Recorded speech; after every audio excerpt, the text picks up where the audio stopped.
Bienvenue à tous à ma 6e vidéo. De quoi je vais vous parler cet après-midi?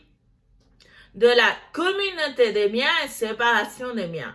C'est un sujet parfois assez controversé, je n'y entre pas, je vais vous expliquer son fonctionnement juridique. Pour faciliter les choses, je vais les comparer. Nous commençons. Concept, communauté de biens. Ce qui est généré pendant le mariage est commun aux deux époux. Si la séparation ou le divorce en est étant, il est distribué en deux. Séparation de biens.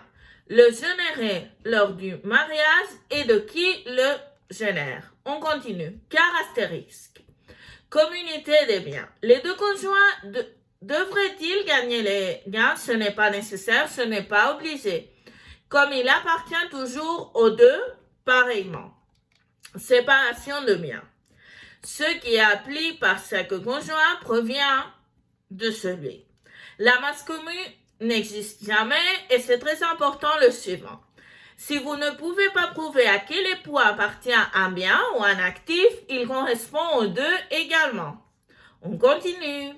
Quel genre de biens existe dans chaque forme? Dans la séparation de biens, il n'y a pas telle différenciation, alors je me centre dans la communauté de biens. Il existe les biens communs et les biens privatifs. Les communs.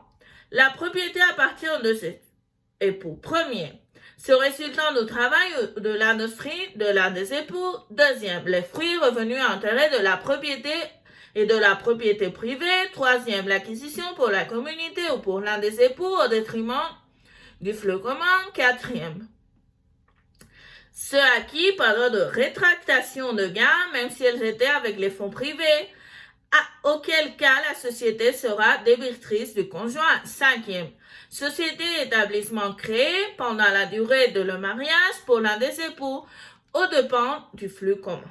On passe au privatif. La propriété est exclusive du propriétaire conjoint. Premier, comme il est logique, les droits et la propriété au début de la société. Deuxième, ceux qui sont acquis plus tard à condition que ce soit gratuit. Troisième, s'ils sont acquis aux frais ou en substitution de biens privés. Quatrième, ceux acquis par droit de rétractation appartient à un seul conjoint. Cinquième, les actifs et le droit de propriété inhérents à la personne et non transférables inter vivo. Sixième, indemnisation des dommages causés à l'un des époux à leur propriété privée. Important. Lorsque la rémunération influence la capacité de travail, c'est un gain, car cette capacité, c'est de travail. Septième, vêtements et objets à usage personnel, mais ici, c'est très important ce matin, lorsqu'ils n'ont pas une valeur extraordinaire.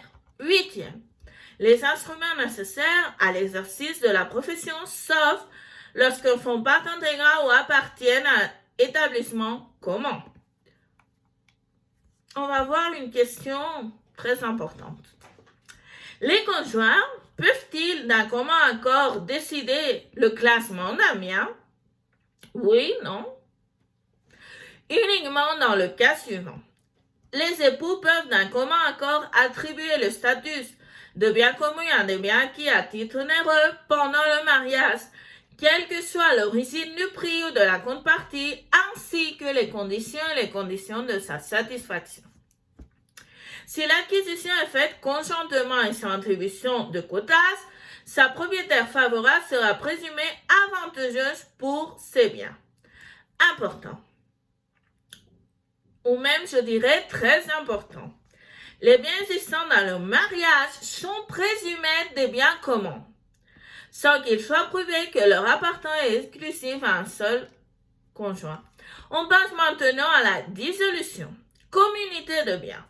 Causes qui font que se produit en totalité la dissolution du mariage, la déclaration d'une nullité mariale, la séparation légale des époux et la dernière, l'accord des conjoints d'un régime économique autre que la société de propriété ou le régime de séparation des biens ou le régime de participation. Le dernier est très peu utilisé.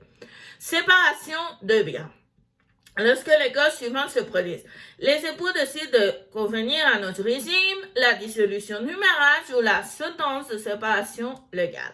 Enfin, et j'ai parlé de la dissolution, mais cela ne signifie pas que le mariage est toujours rompu. Un changement de régime peut être convenu par les deux époux. Si vous avez des questions, vous n'hésitez pas à me contacter. Je vous souhaite une très bonne semaine et on se revoit le prochain mardi. À plus tard.